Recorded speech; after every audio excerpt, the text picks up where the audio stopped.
Okay, good afternoon. So, dumating na po itong order natin from Lazada. Ito po yung portable na monitor extension. So, pwede po sa laptop, computer na yung regular, no, tawag ng desktop, and then pwede rin sa cellphone. So, nagka-idea po tayo nung kinuha natin sa Baguio yung Lenovo na extended monitor. And then, nagpakita po ito sa feed sa Lazada. And then, ang ganda po ng price niya.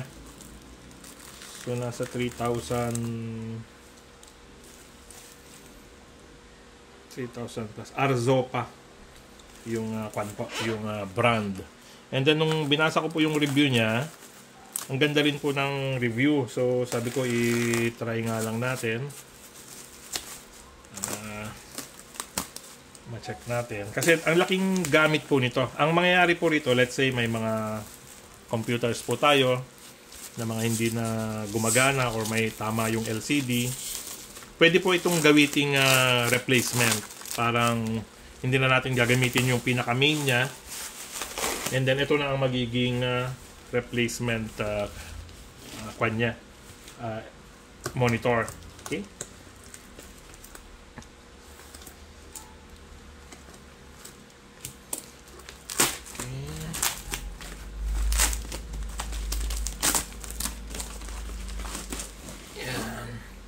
Packaging po, maalaga sila. Ganda ng double bubble wrap.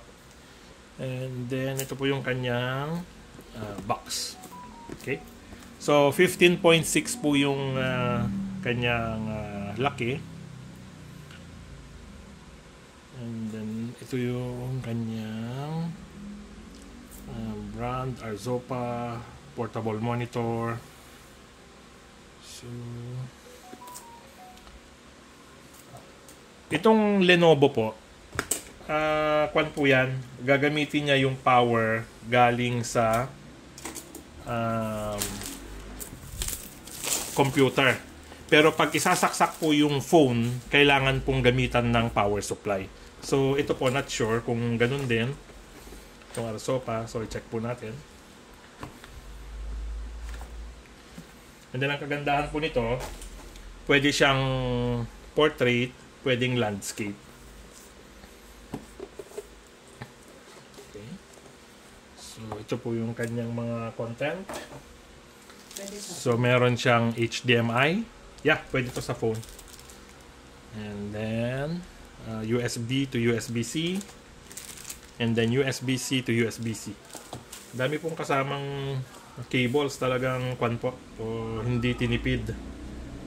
And 3,000 plus lang po ito versus dito sa binili nating Lenovo na 10,999. So, ganun po kalaki ang price difference. And then, since mangganda po ng review, so worth trying po natin. Ito po, ang ganda po ng kanyang pagkakakonstruct. Piece.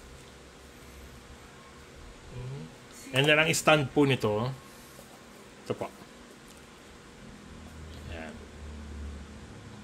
So, yan na po ang kanyang stand. Yan na po. Okay? And then, pwede rin po siyang vertical. Gusto natin vertical na gamit. Yan na naman po siya.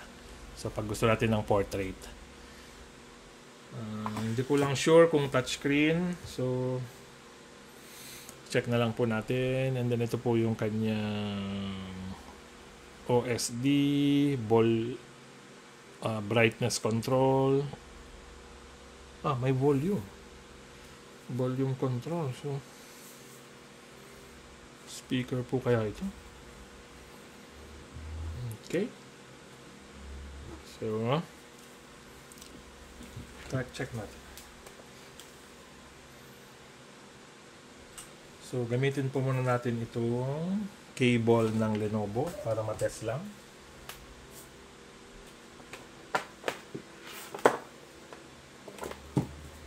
USB-C to USB-C.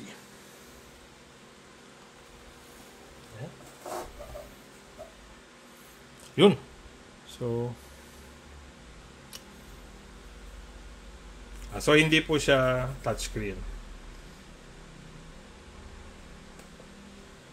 Okay.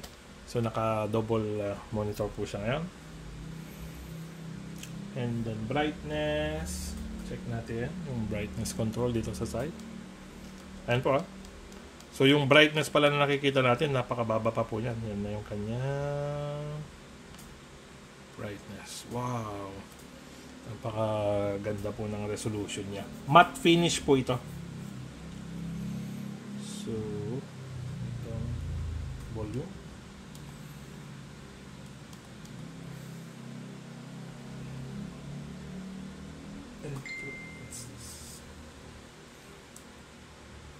Okay. So, meron pong HDMI na mini and then dalawang USB-C port dito sa gilid. So, dalawang USB and mini. And then kasama naman na po ito. Ito po yung mini HDMI to full HDMI. So, kung manggagaling po yung input natin from computer via HDMI, i-connect niya po ito. Mini HDMI. And then, kasama na rin po yung kanyang mga cables, USB-C to USB-C. Ang ganda rin po ng quality ng mga cables. So, kwan po siya. Obvious po na hindi tinipid yung material niya. So, siguro talagang kaya pala napakadaming nag-order. Kasi talagang yung value for money po rito, sa build quality niya, talagang sulit po. So, hindi po ako magtataka kung dadami at dadami pa ang magpa-purchase nito habang tumatagal kasi ang ganda po ng pagkakagawa. Okay. So again, hindi po siya touch screen. Okay. So tanggalin po natin itong sticker.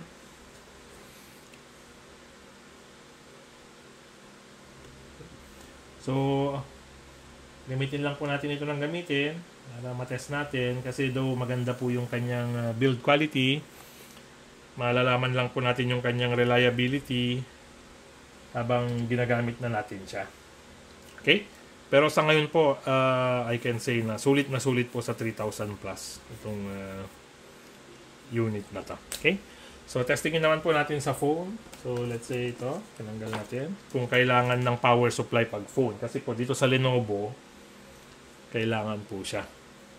So, ngayon, sasaksak natin itong ating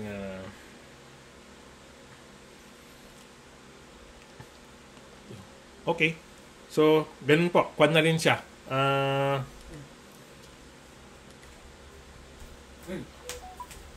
Ito na po yung kanyang phone.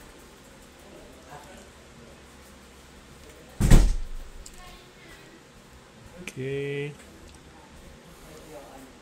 Kasi po sa Lenovo, yung gamit natin ngayon, kailangan po ng power supply para mapapower niya. So dito po, nag-on and off siya. So baka kailangan din po ng power supply. Ay, pwede po. Ganito po. So kumbaga, mas kwan pa po ito. Mas advanced pa kaysa sa Lenovo. Kasi si Lenovo po, pag phone, hindi niya kayang i-power yung monitor. Samantalang dito kay Arzopa, kwan po, na napapower niya mismo yung unit. Okay. So again, i-adjust lang po natin sa brightness ulit. Ayan. Okay. Pero nagda-drop po. So, not sure kung tignan natin kung kaya nang i-power. Okay. So, share.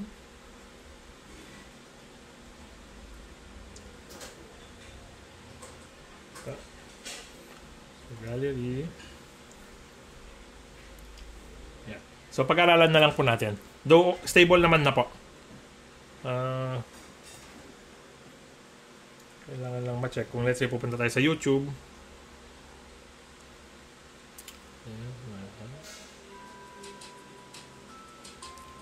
Pero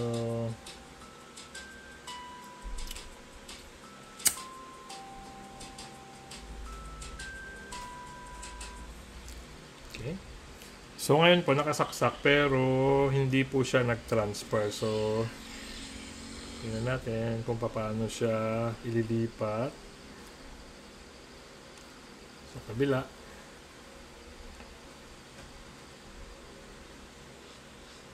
Okay.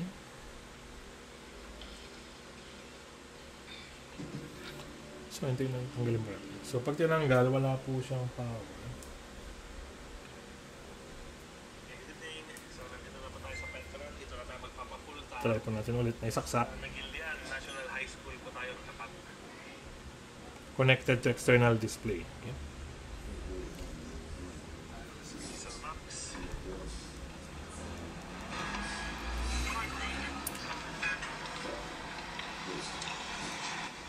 Okay. Okay. So, ngayon po, Ay, sir. hindi ko alam kung Okay. Diesel Max, sir. ano siya i-kwan sa phone. Although, nandito po siya, pero Nagilian na rin, sir. hindi ko alam kung paano siya i-transfer. Dito po tayo ngayon sa Petron, dito sa Nagilian National High School. OSD. Check ko yung OSD kung ano ibig sabihin. Okay. Same time. Brightness. Check na rin po tayo. Okay, mga gulong. Check.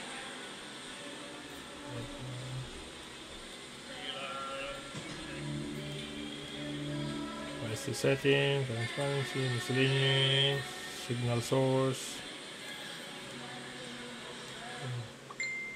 color down, brightness.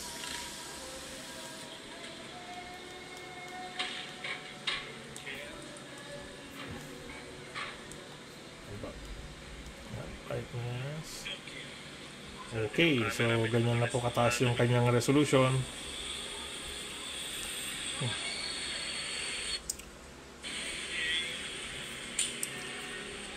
Ano, sir?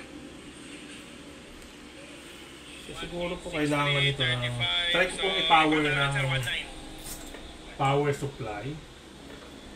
Tapos, lagyan natin ng USB-C power. Yan. So, yan po is naka-power supply na siya. So, habang charge naka-connect po dito, nagcha-charge po pati yung phone. So, dahil naka-connect po yung phone dito, pumupunta na. Kasi makikita nyo po doon. Kaya lang, hinahanap ko po paano ita-transfer ito papunta sa... Okay. So, ngayon, try po natin ulit. Okay.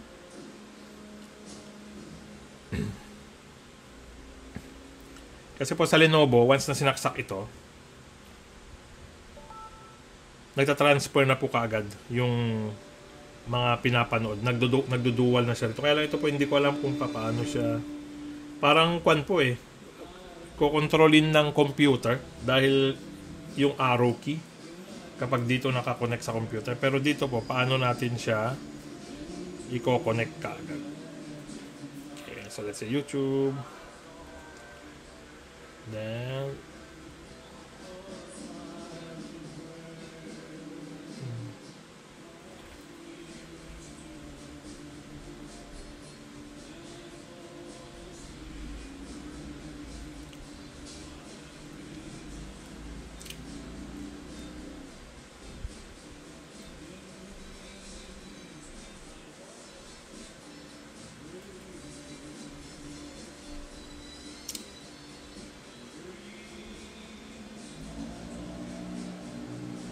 okay.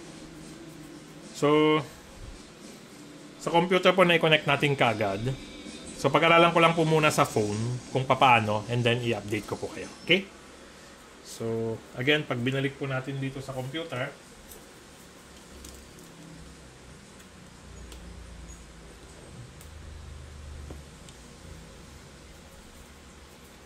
hindi na po natin kailangan ito kasi yung power niya nanggagaling na sa computer.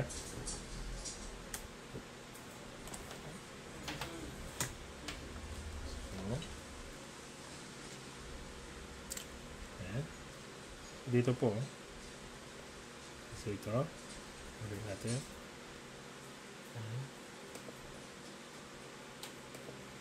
Okay. So pag-aralan ko po sa cellphone. Yan, pakita ko po sa inyo. Okay? Salamat po.